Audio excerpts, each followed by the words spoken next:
Welcome to the Inspired Action Podcast. This is where we have motivational, inspiring conversations and interviews that we hope you'll enjoy listening to. Join us and other inspired actioneers on this alchemical, transformational journey. Welcome back to the Inspired Action Podcast. My name is Jaye, and this is part 140. And we have such a fun podcast planned for today. We're going to get stoned. We're going to get stoned in a different kind of way than but here's my co-host, who's already laughing, Leta Herman. And you get to see us in video today. Welcome back, Inspired Actioneers. And we're just so happy to be... We're not stoned yet. Getting stoned with stone medicine today. Alchemy stone medicine is the topic. And I should just say we finished up our Ghost Point series of podcast episodes. Which was like 10 podcasts, right? Like, a lot of podcasts. Although, why not 13? I don't know, but it was 10. And it started back with Pod 130. And we talked about the Ghost Points as a protocol that we've turned into themes of, how to create more authenticity in your life. Yes. And so we really approached these ideas from a self-cultivation point of view. And I hope that people have found that interesting. If you haven't heard it yet, go back to 130. It's a very fascinating topic that comes from Chinese medicine. So check it out. And today comes from Chinese medicine too. This is all about one of the most ancient forms of Chinese medicine, which is I think it is probably the oldest. It is probably the oldest. Definitely one of the first, if with maybe herbs, but I think it even predates herbs. And we're going to talk a little bit about the 9 palaces and how it relates to stone medicine, because both those topics and alchemy are near and dear to my heart. So that's what today's going to be about. And we're also going to talk about, we have a webinar coming up on March 31st about stone medicine. So you can also get stoned with us then if you want. Yes. But we have an interesting twist about this podcast and the upcoming webinar and the upcoming class we're going to teach in the Learning Center. What is that twist, Leta? Alchemy. And we have a guest. We're going to be a co-teacher. Who's our co-teacher? Mikhael Oskarsson. Yay, Mikhael. He's so amazing and fun. And he's just a joy. And he's a total stone nerd like me. Maybe even more than me. He's a stoner. Another stoner. But we love to talk about stone medicine and the 5 elements and 9 palaces and alchemy. And we're going to talk about all of that in this upcoming episode. And we're just going to have some fun. And it's going to be all over the place. But who cares, right? We're just going to have fun, and we're just going to just talk to Mikhael and get everyone excited about stones. But before we do that, Leta, let's just tell us a little bit about what's going on. Yeah. About what's going on in the Alchemy Learning Center. We also want to talk for 2 seconds about our new book. So you talk, I'll add. Yes, for those of you who liked the Ghost Points or want to know more about the Ghost Points, we are launching a new book, hopefully in March 2025. What's it called, Leta? It's called Cultivating the 13 Ghost Points. So if you would like some information about that and where you can find it, you can go to alchemylearningcenter.com, and there is a place there to sign up, to put yourself on our mailing list. And we'll let you know everything about that book launch as it comes a little closer. Yay. I'll try to get some swag. We'll see what I can do. It's got a red cover, so maybe we'll do something red. We don't really do red, but we should do something red. We'll see. And then we have the webinar. Do you have the details on that? Yes, Mikhael will be teaching with us a webinar on March 31st. We have CEUs for that, and it's a free webinar. So come get some free CEUs if you're an acupuncturist. But in general, we are doing it for not just acupuncturists, but anyone who's interested in this amazing healing modality that we are really approaching from a self-cultivation point of view, ways that you can transform and grow and evolve in your own life, because stones are evolving. So we're going to explain all that in this episode. Wow, that was really good intro. I think I want to I want to come to that webinar. Yeah. And then just to remind everyone, we have a membership at the Learning Center with a lot of live events. Most of our webinars are free to our members. And, we made this stone medicine one free because we really want everyone to come and check it out and learn what is stone medicine? What is alchemy stone medicine? Stones are everywhere. Yeah. Right? So we all need to know this stuff. So that's what we're doing. But if you are a member, you can come to regular events. We have 5 Element Fridays, Meditation Mondays. We have all kinds of stuff. And we have free online classes for the members and things like that. And just before we go on to the interview, we just want to remind everyone, if you liked any part of this podcast, please rate and review it. If you can write a review in Apple, that would be amazing, because not all of the tools allow you to write reviews. So go to Apple Podcasts if you can, write a review. If not, give us a little 5 stars if you liked it, and that would be awesome. It helps other people. Do you want to tell a little bit about Mikhael, a little bit about his background, and just a little bit before we start this interview, which was, something I've been looking forward to for a long time now. So I'm so happy that we are going to do this right now. So if you're listening in live time, this is awesome March. It's like a treat in a crazy world right now. Well, Mikhael is got a really great background for all of this. He is an ordained priest in the Japanese Soto Zen Buddhist tradition, and he's been meditating for like 25 plus years, and he's bringing all of that to his like really nerdy obsession also with stones like Jaye. And together, the three of us, I'm bringing in the Chinese medicine component. But, he and also... all 3 of us take Jeffrey classes. I mean, yes. Mikhael and I love the stone medicine ones.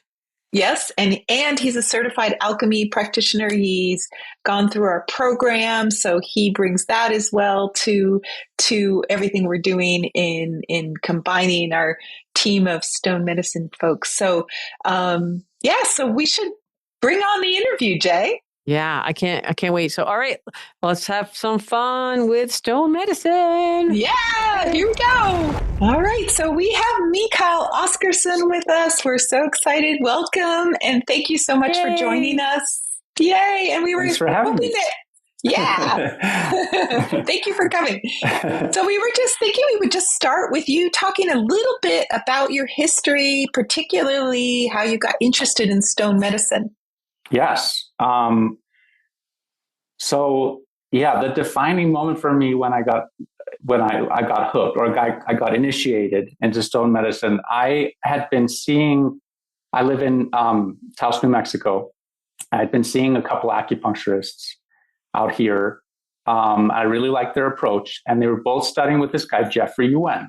That I had heard about a little bit from. I think we know that name, right? We know that name. I think we know that name. We've heard that name a little bit. So, for those of you who don't listen to the podcast, Master Jeffrey Yuen has been our teacher for many, many years. He's an 88th generation Taoist priest, and really the promoter of this kind of stone medicine that we're doing. But go ahead. And a connector. He connects us to a lot of people, including Mikhael. Yeah. So I kept asking him, like, what's with this guy? I want to learn more about him. Like, what can I study with him? And they were like, well, it's kind of advanced. And I wanted to know more. And then one day I'm in a metaphysical bookstore in Santa Fe. It's called the Arc. And I'm just like browsing. And then I see this book, it says Stone Medicine, massive tome. And I look at it and I open it, and it says Jeffrey Yuen. And the author, Leslie Franks, was in a long training with him, long-term student of his. And she based the book on his teachings. And I was just like, oh my God, I got to get this. Is the first book or first mention I've seen of Jeffrey. I wasn't even into stones. I would go to stone shops and be like, well, this is really kooky. I don't know that this is for me. But it was just something about him and his teaching. So I was like, I'll take it. I'll just start here. And I started looking at it, and I started playing around with it. And then I started seeing an acupuncturist in Albuquerque who had also studied with Jeffrey and who uses stones. His name is John Hewards, a really great guy. And on his intake form, you were supposed to say, what modalities have you been working with before coming here? And I put, okay, stone medicine. And then he takes it and goes like, what? And he says, in my 20 plus years as a acupuncturist, no one has ever said that, stone medicine. I could totally believe that. Yeah. Totally. Right. I can believe that. And then eventually he was the guy who said, hey, Jeffrey's teaching in Tucson. You should do it. And I was like, but I won't understand anything. And he said, no one understands everything he says. You're just going to get out of it what you're supposed to get out of it. Just do it. And I did. And hey, what year was that, Mikhael? Because we were probably there. And that was 2021, I believe. Oh, yeah, that was definitely. Yeah. It was, yeah. Was that in the small hotel or the big rooms? Well, I wasn't in person. I was on Zoom. Oh, okay, yeah. Because when I first started to go to these, Jeffrey classes, they were in big rooms with lots of people. And then COVID, and then they got smaller, but not smaller in size, but just like you said, Zooming or, I think that's opened up a lot of people. It has for me. And I've been in person now twice in Tucson and been to the show. Last time I was there with you guys. Yay! It was so fun. We had so much fun. Oh my God. It was so great. But ever since then, every time he teaches stones, I which is not that often, once a year, sometimes I'm there either online or in person. Yeah, that's great. And then I think, when Mikhael is in our Master Alchemy program, and so there's a few of us in there, but I'm a stone nerd and I don't always use it a lot. I use it a little bit in different things. But then when I started to talk to Mikhael, we just got so excited and we're both like super nerdy on stones and we were talking. And so I'm like, we just been like connecting on that level. And there's other people in the group as well. But, I don't know, Mikhael and I, we just kind of like go super nerdy, super fast. And so that's why we're here today, because, we're going to talk a lot about stones and we're going to bring it into alchemy, because that's really, how we look at the stone medicine. There's a lot of different healers out there who do stones or crystals, and, they do it for different reasons. And we're just going to bring it into, the student of Taoism that we all are here. And then the alchemy, we're also students of alchemy. We study alchemy. And so we're going to bring it into that context. And we're going to really talk about the self-cultivation, because that's really what both Mikhael and I get excited about. And that's really what we love to talk to people about. And we do also have a thing in common that we both can talk all day long. So podcast is perfect. I can't believe Leta's being the quiet one down there on my screen. It's interesting because stone medicine has been around a long time as part of just general healing as well. So like in one of the most ancient herbal medicine texts, the Shenan Bansao, that particular text talked a lot about minerals, using it with herbal formulas. And so, and even before that, there were stone needles being used in acupuncture. So stone medicine is around. But one of the things that we're really bringing into this is the idea that stone medicine can be used either for healing, like you can put a salve on a rash or something like that, or you could use it for self-cultivation. Are you trying to tell us something there, Leta? Personal transformation. You need like a recipe or something? No, I don't want to know where that rash is. I don't even want to know. But I think she dropped us a hint. It's just odd that you picked a rash. I mean, it could be like tinnitus or insomnia or anxiety. Leta goes straight to the rash. I mean, Mikhael, you made your own stone medicine toothpaste. That was really cool. Cool. Yeah. I use it I use it every day. And I use stone medicine a lot. I have a 9-year-old son. He loves our stones that we have at the house. Yeah, that's so cool. Before bed, he'll be like, Papa, can I have the stone that will help me sleep? Or Papa, I feel anxious. And he already he has names for them. He doesn't, not the names that, we know, but he'll say, sure. Can I have, big boy? It's like a really heavy light that he puts on his Hey, heart. that's what I call my stones too. Big boy. That's great. But it's also, Leta, you're right that I had no idea, but this is a really ancient form of Chinese medicine. I mean, I think all cultures had stone medicine at some point, but I think it's such an interesting field because truly, as far as I can tell, Jeffrey has really pioneered its renaissance and also a lot of innovation, because new stones are constantly being discovered that aren't well known in China and don't have history there.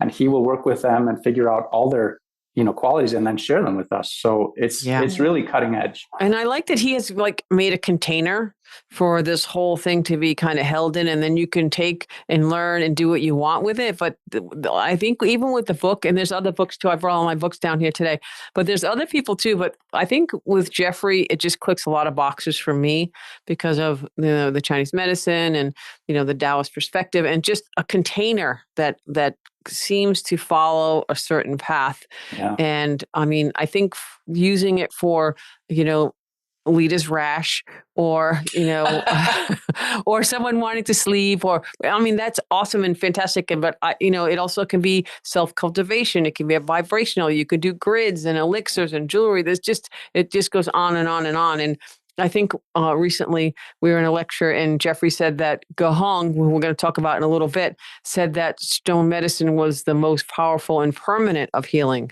And I love that. And then he also said that Sun Tzu Miao, who came later, said that it was more dietary, but they're both alchemists. But so I think that it does go back. It's the first, of the medicines in Chinese medicine. And Leta, you mentioned the stone needles. The first was the Beyond stone. And I use it all the time in malas. It's getting harder and harder to find, but it came from a meteorite, not from the meteorite, but from the impact. Wow. So when the meteorite hit in China, boom, the impact created this Beyond stone. Wow. So it's got all this, so it's, it probably has a little bit of the residue from outer space, but it has the heat of that impact so much. So that's that Beyond stone, if you ever get to see it. And now you see it in gua sha tools a lot. Mm-hmm. But you can still get the beads, which I didn't bring with me. And I'm probably wearing one, but so I always put that, if I'm working with a healer, I'll always throw one of those on. They're black and they're, usually matte. And if you look really close, sometimes they have a little brown or white, crackly appearance, but I love Beyond stones. And that was also one that I always kind of curious about, and not a lot of people know about it, but then we could do that about every stone. I think, Mikhael, talk a little bit about, what people don't necessarily know is the common facts. And also I think that when you're talking about stones, you could talk about what is this for, and what is this for. And I love that. And I love that Jeffrey and Leslie and Judy Hall and, Robert Simmons, they have and Melody all created this encyclopedia. They all have their things. But I want to go more about vibrational, energetics. How can you have a relationship? And we're going to talk on our webinar coming up. And then we're going to be doing a class in the Learning Center, like a 12-week program. But we're going to teach people how to do have a relationship with stones, how to tap into vibration. And I know you didn't mention in your bio when you talk about if you talk a little bit about your meditation background, we're going to tie in the meditation with the stones. Exactly. It's so powerful. And I think that really, again, when you and I start talking, we have a lot in common. And that just is another piece that really fascinates me, is how people can meditate in their own life, with or without stones. But when you add a stone and you have an intention, it's just so powerful. Absolutely. I mean, it's helpful to remember that stones were, the allies of choice for the alchemists, and still are. Jeffrey said recently when we were in Tucson, he said that a lot of his knowledge and wisdom comes from his grandfather about stones. So he was it was all around me as a kid because his grandfather was an alchemist. And I've even heard there was stories that his grandfather did a lot of meditating in caves where there were stones. So the caves were probably made out of stone. Yes, I'm certain they were. Stone. Yeah, that's isolation stones inside the caves. And that's we've talked about caves a lot, Leta, meditating, and just made me think, if you're in a stone cave and the vibration is really slow, that's how you can slow everything down and almost be in suspended, time and space. That probably definitely helps with that, Leta, because we've seen them in China where they literally seal it off and they just have a little slit there, and that's they're basically encased in stone. That's fascinating. Wow. And they say that the alchemists, the reasoning behind the fact that they gravitated towards stones to work with is because stones are rigid, and so they have a vibration or a resonance with that which is rigid in us, which is our, you could say, constitution, or when we talk about an alchemy, that we want to find out a person's true chi, a person's true temperament and constitution, and we want to transform that which is acquired, which is we get it from family, we get it from society, we get it from school. You need to be like this. You should be more like this. Don't be like yourself. And the stones, they work on those rigid issues because they are very solid and rigid. They can help us break down those long-standing, heavy things. Yeah. And even though they are rigid for long periods of time, they are also evolving like all the other beings on the planet. And just so slow, we can't see that evolutionary process. But they evolve from things like agates to chalcedonies to jade, and that is how we utilize them in alchemy stone medicine. We're using the properties of these stones that are evolving to help us evolve as well. And they're on their journey. We're on our journey. Yeah, we're on our journey. And Jaye mentioned that we were going to talk a little bit more about Gahung because the alchemy tradition that most of the time we're teaching and working with in the Alchemy Learning Center comes from this guy, Gahung. It was around 300 in the Common Era, AD. And he basically mapped out 9 stages of evolution. And, just in terms of like a pursuit of some kind of enlightenment path. So when he was doing it, he was using these stones to augment that process and meditation and other things. But a lot of it was using stones in the beginning. So to recognize both that there is that rigidity that represents sort of our innate nature, but also our ability to transcend our innate nature like stones over time and become maybe more than who we were born to be, so to speak. In other words, immortal. That's really what they wanted. Yeah. And they were trying to create a stone body. And we also, when alchemy, we talk about the cauldron, and for us, it's like the internal. So I do think that, stones have been on a transformation in alchemies. Each, I guess, generation of alchemists use them however they need to use them. Like, we don't really do the alchemical stones of like cinnabar and realgar and opiment in like drinking them, which in some alchemists did early on, and not always to the best effects, right? It needs a little more cultivation, a little more practice. I don't know, no judgment here. But we're doing vibrational. When we do elixirs, we do vibrational. But yeah, I think that's kind of like, I love that, Leta. That's fascinating. So I didn't really talk a little bit. I'll tell you really quick my background. And it's mentioned, you mentioned your son, he's 9. I was about that age. And I used to always, I've loved stones my whole life. I used to bring home, like I used to fill my pockets when I would go out and play. And I would come back with all these rocks. And my mom and my grandma and my dad were like, these are junk rocks, like, they're just nothing. They're like, go throw them away. So I was like, no, they're my friends, right?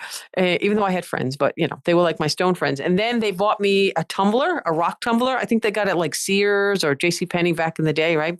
I'm not sure either one of those stores still exists, but for you new people, Amazon or wherever, right? Don't even, go somewhere else. But they bought me a tumbler and it came with a bag of rocks, and they were all like, they look just like my rocks that I had been outside. And so I even threw a couple of mine in, but you put them in the tumbler, you put in this mix, and it just tumbles.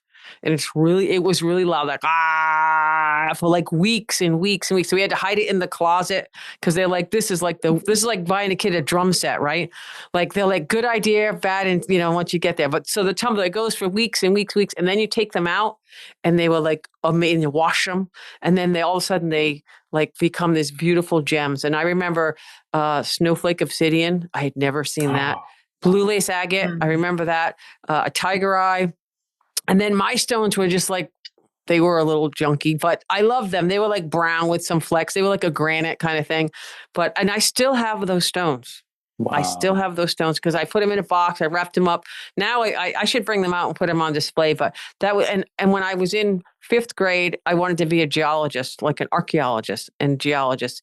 And, I think in some ways I did pursue that in a different way because I've always used stones a lot. But that was that your son, so Odin's at that right age of like really having a relationship in his own mind of like what these stones are like. So that's, if you're out there, I'm sure the tumblers are quieter now, and but they do turn something that looked really kind of weird and not so into like these gems. So, if you have a stone and you polish it, it becomes a gemstone. And then sometimes they cut it So people always say, what's the difference between stones and rocks and gems and crystals? So there's the easy one of what's the difference between a stone and a gemstone. You just polish it and cut it. It's still the same rock, so to speak, a rock, and then there's minerals and also, but that's just my basic of that thing. And then I've made jewelry for my whole life, malas and, bracelets, but I started, and I know Jeffrey talks about this again in the beginning, you can pick by color, or you can do some research and, get a book or go to the library, another ancient thing, right? Libraries like hard to find now, but you should go and do the research. So, I would always use like tiger eye and the turquoise. And I remember once hearing really when I was young that the Dalai Lama wore tiger eye. And so I was always like, oh, the Dalai Lama has tiger eye. I have to give everyone the tiger eye, right? So, so you can just get your enthusiasm up and make it your own. It doesn't have to be like, you can be super scientific, which I'm usually not, or you can be like creative, or you can also line them up with the chakras. There's so many ways to get you interested and excited about stones or crystals. And so I just wanted to throw that in, that's my story. It's been a lifelong love, even of those little rocks I used to put in my pockets. I think that, they were like, we have to stop that rock in the pocket thing. That's not a good thing. Because if she goes swimming, it's all over. Can't have the rocks. That's right. But no. So that was my little intro of how I got into stones at a very young age. And it really has been a lifelong. And then I think it's, I was going, my introduction to Jeffrey was just being a tag along with Leta. And I would go to all her, different Chinese medicine classes, and there were quite a few. And it was interesting and I liked it. But the first stone medicine I went to about, I don't know, maybe 10 or 12 years ago, it was like, oh, I could get into this. This is my language. This is like, so I got what I needed out of that first one. And I wrote notes for days and my hands were just wrote. And then I'm like, oh, this is how I can really connect with the Jeffrey. And then, from that, my alchemy has grown, my self-cultivation has grown, just so I also look forward to doing always more classes, more lectures, but with, I love to just expand, so we have this vast knowledge and stuff, but I don't know. Now I'm just talking too much. So Leta, tell us about your stone medicine. Oh, well, I was actually going to talk, my stone medicine is I do alchemy. So, I don't really focus. You have a lot of friends and allies in the stones. Yes, I have some friends and allies. I love phenakite. Is probably my number one. But little piece right here. Yeah. I brought a couple down today. For meditation and, being in the sort of higher realms and things like that. But here's the thing. I think one of the things that's really cool about what you two are doing in terms of these classes we're thinking about and planning is this idea of being a mystic. It's not just getting the stone medicine book and looking up what's this stone for, what's that stone for. It's about you developing your own vibrational relationship with stones, through holding them and experiencing them in a physical realm, through meditating and experiencing them through like a shamanic, relationship, all sorts of ways that we can engage the power and the amazing magic of these stones. And I think that that's what's really cool about what the three of us are putting together is like, how can we use stone medicine for the furthering of our transformational journey? And sometimes that is because you're in pain, either emotional or physical pain, and that's blocking your alchemy journey. That's for sure. Or, Mikhael, you love the 5 element idea. Like, let's say you spent your life being the elemental type of maybe your mom, like you were told to be metal your whole life and you're really fire. Maybe you just need to start to wear those elemental stones that would bring out that true nature that you are as a first step in your alchemy process, just to really own who you are. And then we talked about the color too. He could just pick red stones or, like pretty stones, which is always, like even sunstone is a good fire stone. It can also be water, but it's mostly fire. But My new favorite. Thulite. Oh, yeah. Which is also a great stone to wear in 2025. It's one of the stones that kind of resonates with this year astrologically. Yes, the snake year. Yes. It's the wood snake year. And someone told me it's a female wood snake year. And I haven't had time to look that up, but I'm like, oh, okay. So I'm going to look that up when I have time. It's yin. Yin. Because it's yin wood. Yeah. So I'm like, there we go. Darn, that's cool. Yes. Yeah. And so a couple really quick, just to be super nerdy, Mikhael, if you remember some thulite, rhodonite, garnet, red garnet, watermelon tourmaline. Yes. And that taps into the wood. Yes. Right. So that's the wood. Green and red. Right. Which is, I found mine from a few years back, but they're just like little crystals. I didn't bring them down. But so I have to figure out how to make it into some kind of jewelry perhaps, or I'll just put them out. So the reason Mikhael said it's green and red, so it's snake is a fire element animal. Right. So that's, we're in the snake year and it's the wood year. So that's green. So red and green are the stones we're looking for ultimately. Snake is yin fire, so it's pericardium, and it's a yin wood, so which would be liver. So thulite, this is really nerdy. We'll get into this in the workshop. Go for it. Thulite is Jaye yin for the people that do acupuncture. It's liver. It has a liver and pericardium resonance, so that's a perfect stone. Rhodonite. Did we say rhodonite? Kunzite. Which I told you, I found out rhodonite is the stone of Massachusetts. Yeah. Where's the world headquarters of the Inspired Action podcast, where we are right now? Well, two of us are. But yes, I'm like, oh my God. So then I went and I do.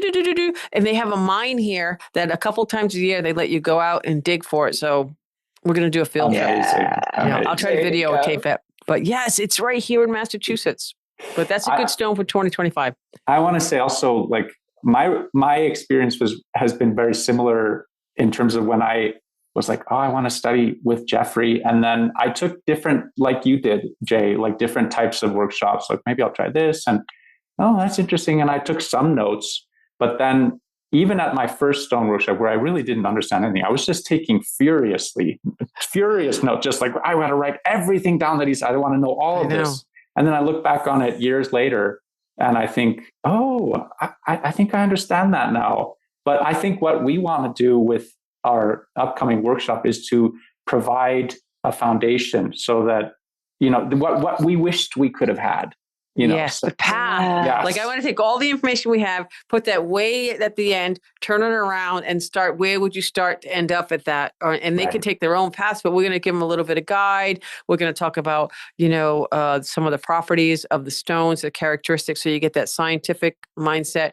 We're going to talk about but also the uses. So people who are listening might not know, like you can make malas, you can make jewelry, you can make grids that you could use, like where you lie down, like around a massage table. If you have a treatment practice, you can grid a whole room. We were talking to someone who wants to kind of amplify their love life. You could grid the whole bedroom to, create more atmosphere. Right? Yeah. Get the sexy stones in there. Yeah. And you can even grid your property. Let's say you have a neighbor you don't like. You can grid that with some harmonious, stones that are going to help with that. And then there's Elixirs, which was the original alchemy stone medicine. And you don't have to drink the actual minerals. You can potentiate the water by having it be next to stones. So vibrationally, the water assimilates that vibration. What am I missing? There's we're going to show everyone how to do it. We're going to show them some examples. We're going to teach them how we have our own recipes and how you can have variations on each thing and how you can basically take all that stuff that Leta just talked about. I mean, we could talk an hour about all the things you can grid.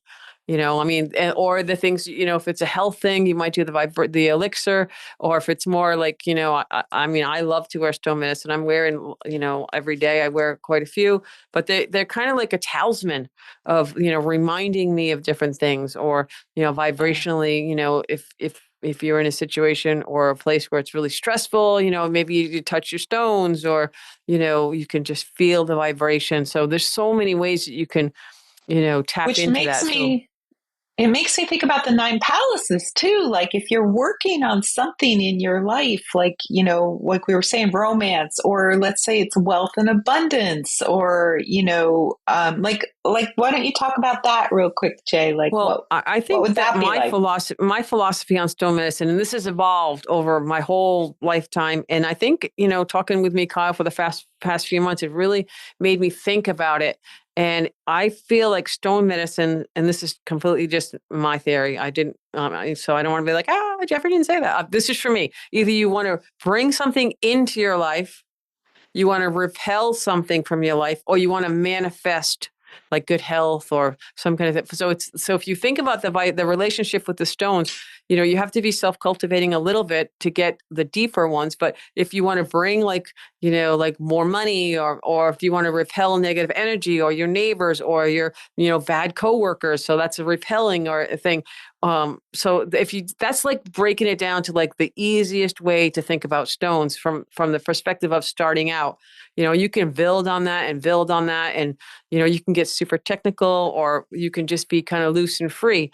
But I just want, from me, and then you could talk about this, Mikhael, like, accept, repel, or manifest. And then that all leads to transformation. And that's what the alchemy stone medicine is. It's all about transformation. Yeah, I feel like we're calling it alchemy stone medicine because we're really putting self-cultivation first. Right.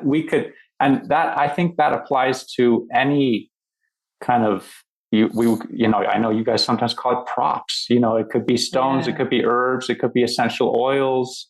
Yeah. They're there basically, like you said, they're there to remind us of something that's inside of us.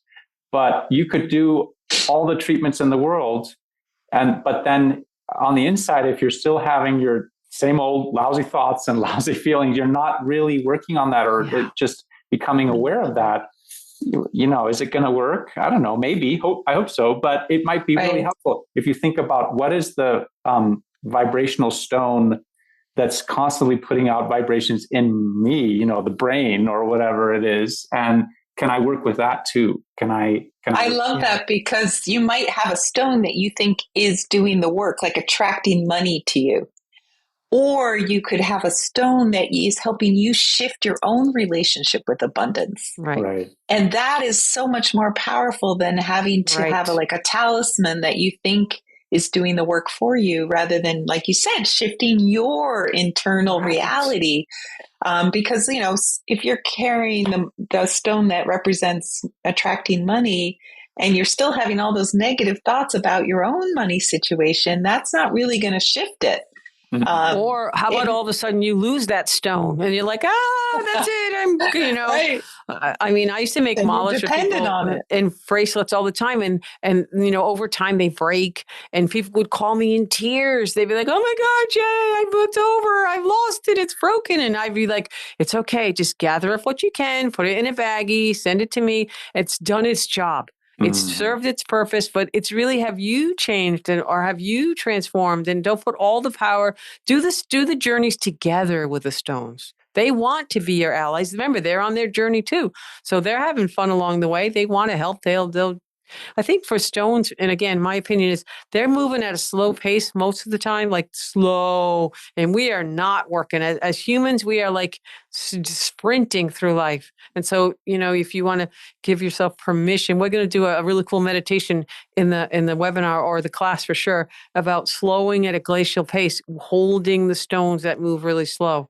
And so I think that if you don't, crutches, talismans, like these things that we talk about, props, as long as you don't feel like that all your power is lost if that's not with you anymore. That's what I always like to try to reaffirm, that it's, it's in you, it's with you, they're doing it with you. And it's a great reminder, but it's not the end of the world if you don't have them with you. I mean, that was just, my feeling on that. I don't know how you feel on that, Mikhael. Yeah, I love that. And, I mean, I think what we want to do is help people, or give people an invitation to make their own relationship with stones. Yes. And they might have a really different feel. Oh, this stone is so they're not, all the stones are slow. Some of the stones work really quickly and are some really are fast. intense. Absolutely. Yes. Yes. So like obsidian, for example, which is the way it's created is really intense, and like volcanic eruptions. But my general feeling, one thing I'll say about stones is I find it to be, because at the time I was thinking, well, I want to study something, and okay, there's acupuncture and there's herbs and essential oils, and a lot of it sounded really complicated to me. And for some reason, working with stones feels accessible and actually kind of simple and straightforward. One of those factors is that stones are pretty accessible. If you live anywhere close to a stone shop, or just go outside, they're everywhere, and they're not that expensive. You can go fill your pockets. Yeah, you can get a cool, really amazing stone for just a couple bucks or even less. That's really powerful, and it lasts forever. And they're so cool, and they're beautiful to look at. And I think that stones, Jeffrey will say this, stones have more patience than we do. They're very forgiving. So I think you can really work on them and play with them. And they're not like other healing agents. Maybe you have a plant, or, you have to think more about, okay, what does this ally need from me? And then eventually you might have that kind of feeling with stones, like, oh, this stone needs to be cleansed, and we're going to teach that. This stone wants to be charged. This stone wants to go sit in the sun to be nourished, so it can help me again, or just feel good. We'll learn that too. Yeah, I think that I love it. And we talked about how accessible stones are. To me, that's so important because, you don't have to spend a ton of money on the really fancy ones. You can get the raw sometimes. Sometimes you need the polished ones, but, you don't need anything, but they could work a little differently, but you can get the raw, you can get the ones that aren't quite perfect. You can get the ones that nobody wants. We joke and call them the orphans. I think Jeffrey has said that once, and it fit perfect in my mind. Like, nobody wants these, but they work great for stone medicine. It's almost, I always look for the ones that are like slightly blemished, or, they're still on their journey. They might maybe not look perfect, but they're still vibrationally exactly what you need them to be. So I always love that too. And so, I think that there's just, again, feng shui. We didn't talk about feng shui, how you can, some people, they get intimidated by grids, but you can just put placements throughout the house. Feng shui is very important. And that also has a really long history with stones. And usually I think that, again, we go back to that, they're attracting peace, prosperity, abundance, or they're repelling like bad spirits or negative energy. Or like Leta mentioned, maybe a little spicing it up in a certain room. You can put feng shui, different things. So we're going to talk a little bit about that. It won't necessarily be a course on feng shui, but we can definitely point out how stones can be used in that way, because that's often an entry for people. Like, I have this one right here, this big rose quartz that a lot of people just put in for healing. Oh, my house is going to be healing now, and they'll do a rose quartz. And if that makes them feel like that the house is healing and they can get a relationship, this rose quartz happens to be one of my allies, the stone. So for me, cultivating, and that's the other thing, once you start cultivating with your allies, the stones that you really connect with, they're more powerful now.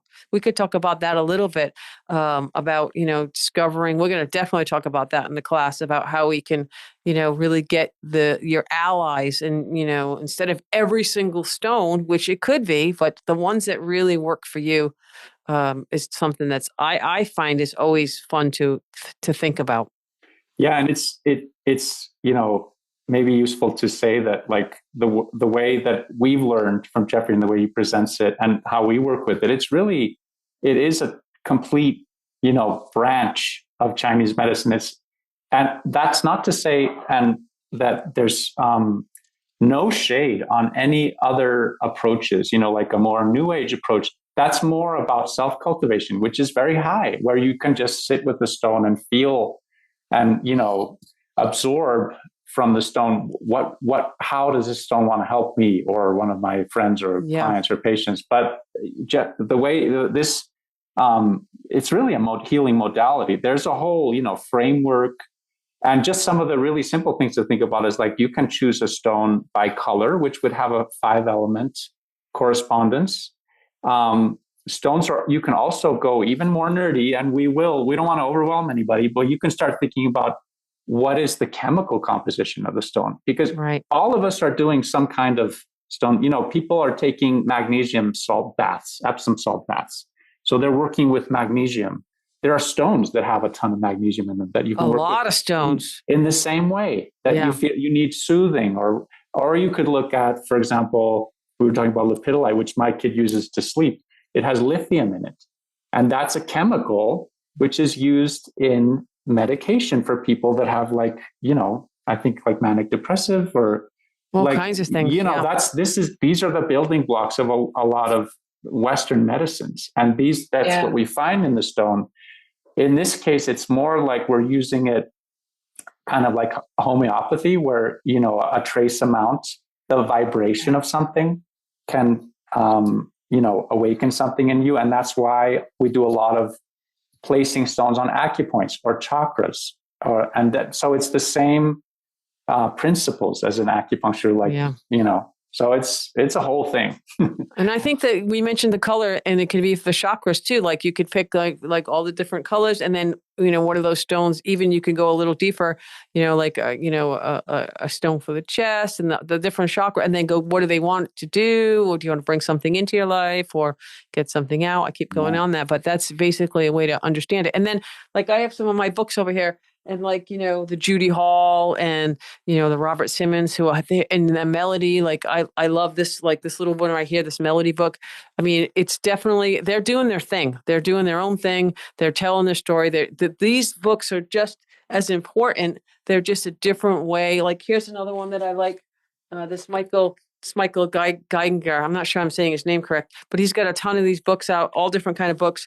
And he's just doing it in a therapeutic way that's more his style, his way, and that's why I said I love the framework that Jeffrey has given us. So, I mean, there's a lot of different ways. You don't have to do it this way, that way, one way, our way. It's going to be a journey on different understandings and theories. Like we were talking about different cultures. I have this, this research that we've been doing over the time that almost every religion uses stone medicine in a mala or a rosary or a prayer bead or ceremonial. I mean, stones have been around forever, obviously. We're the newcomers here.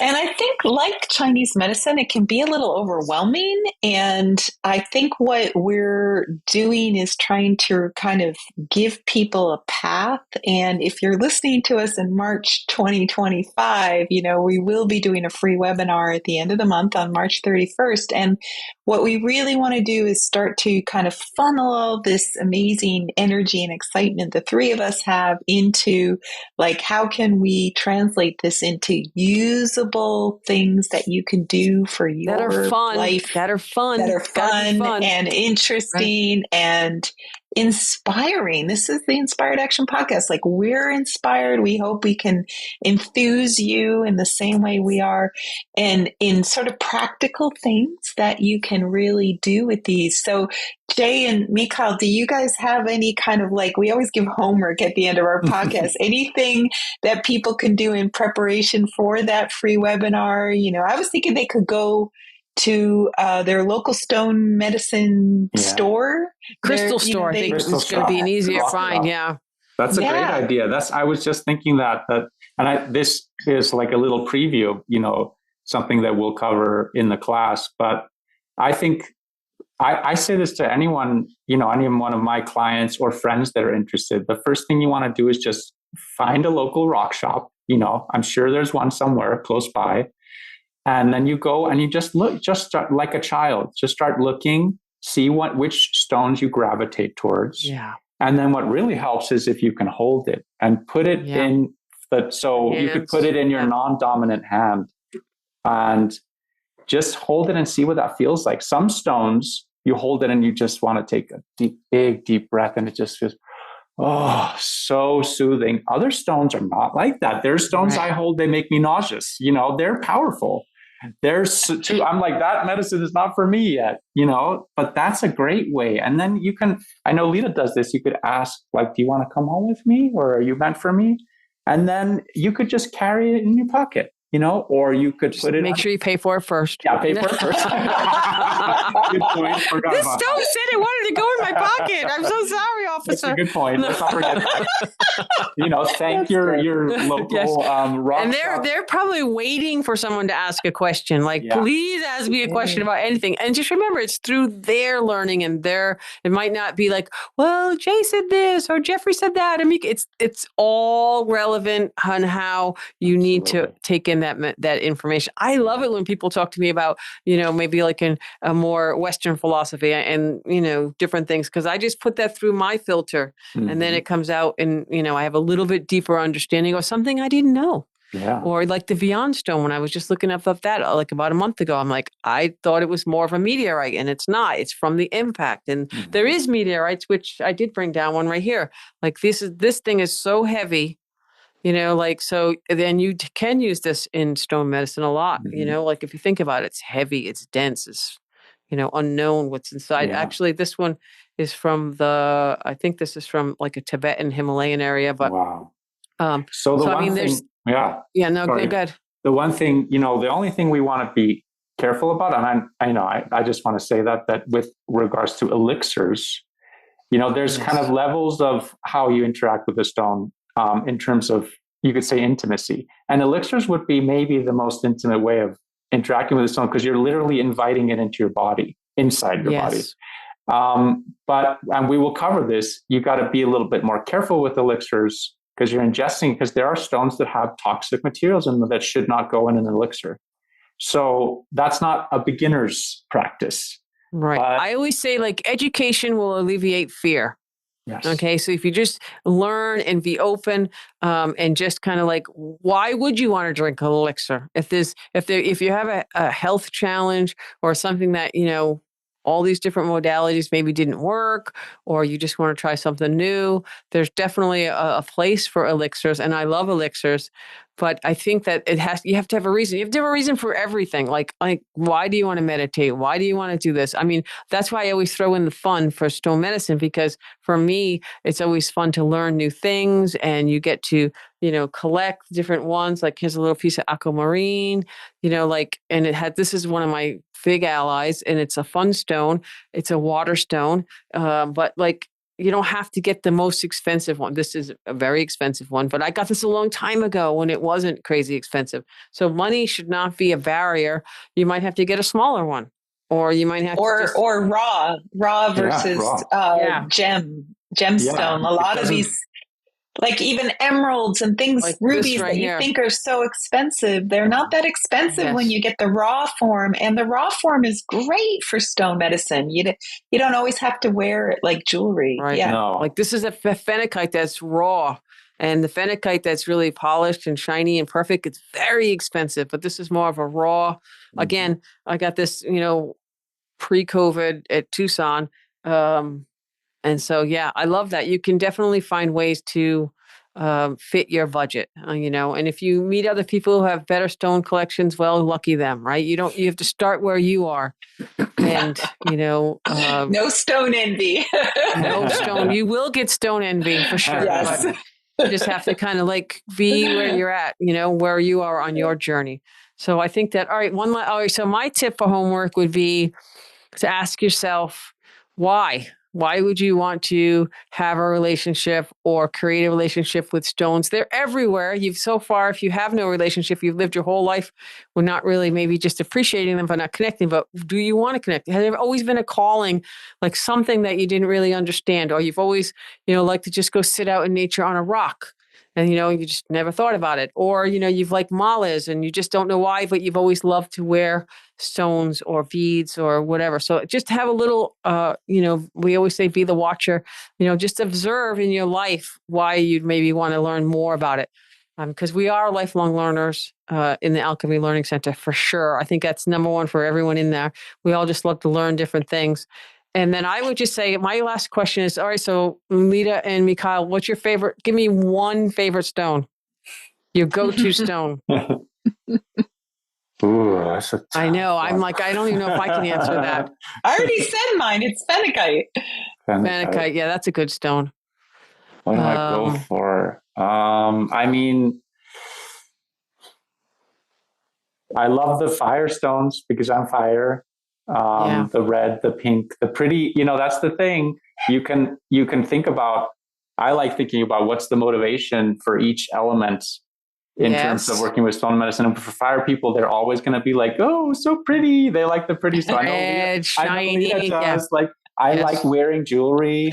And they say you should let it touch your body, but sometimes I want people to see because it's so cute. And it's, I'm with you for sure. Out to the world too. It's not only about me. Yeah.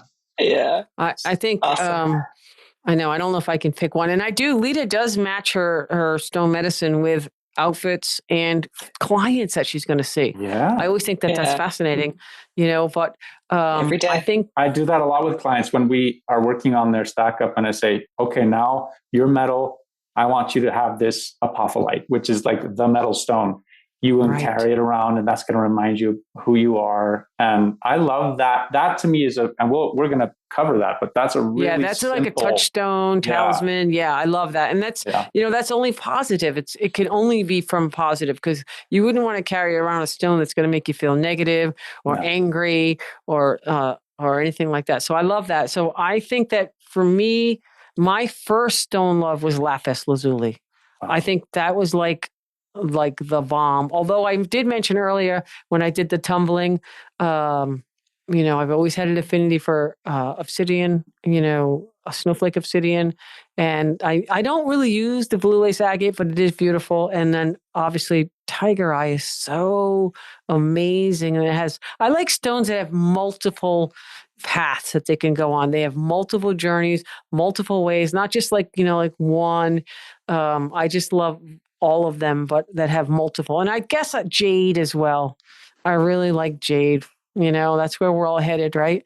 But that was great. Oh yeah, and tell people about stones. Some stones don't evolve.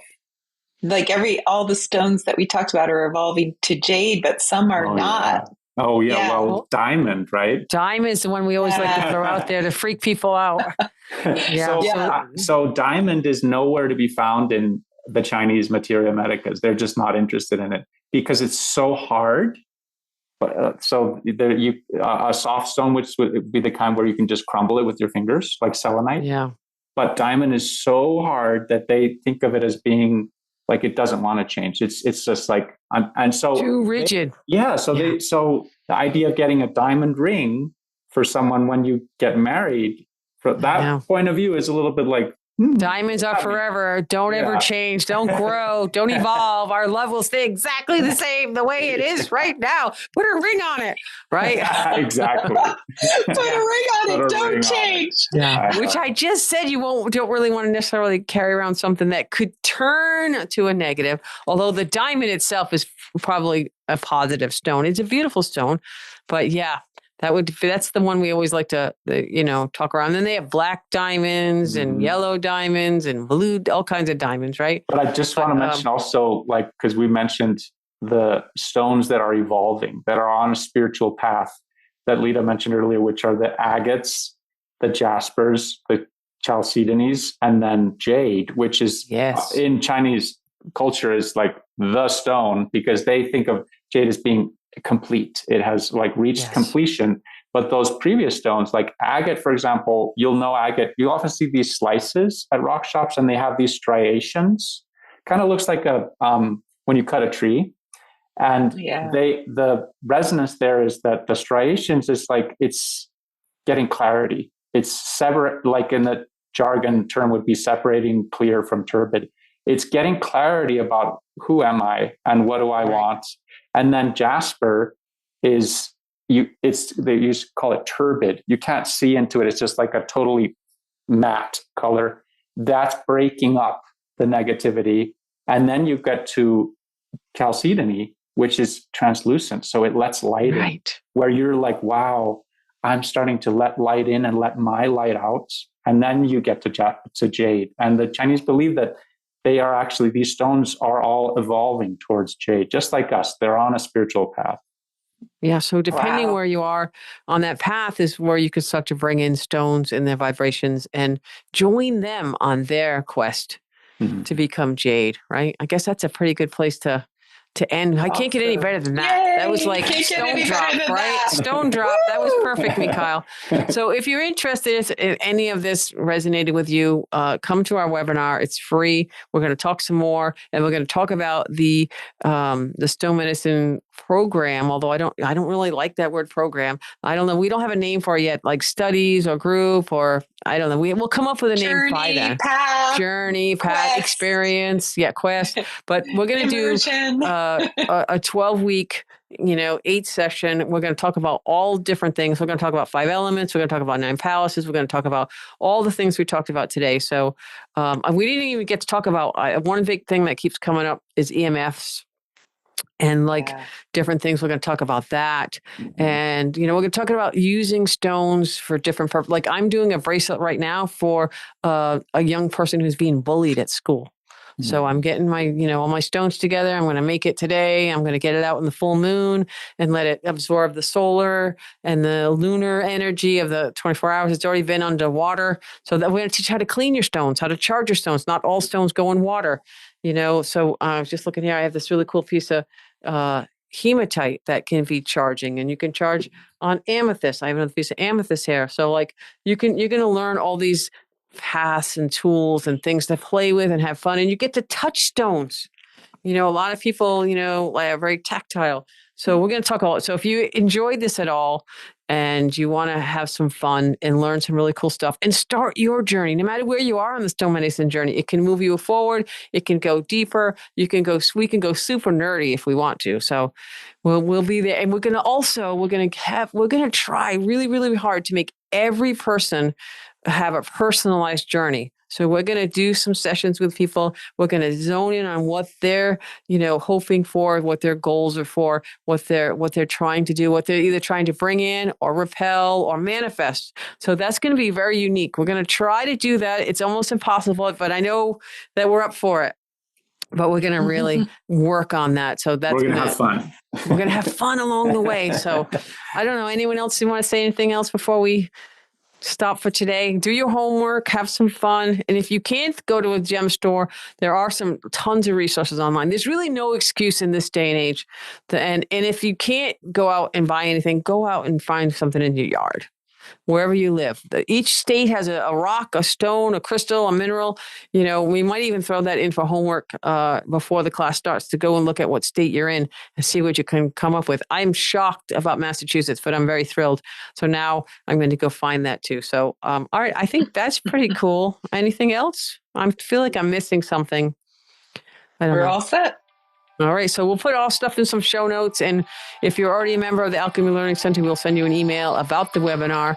And all right. Thanks for getting stoned with us today. Yeah. Thanks for. All right. Yeah. Oh, God.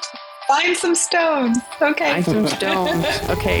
You've been listening to the Inspired Action Podcast, and you've reached the end. Woohoo! Why not celebrate a little bit and click that subscribe button right there. We love having you with us on this journey, and we want it to continue. You can also rate and review this podcast. And if you have already, thank you so much. We read all reviews, and your reviews help other people find this podcast as well. You can also be a part of this podcast yourself by submitting a voice recording message and emailing it to us at leta@inspiredactionpodcast.com or Jaye@inspiredactionpodcast.com. And if you want, you can join our Facebook group or follow us on Instagram. Join us next week for another Inspired Action conversation. And thank you for listening. Thanks for listening, and remember to hug the dog.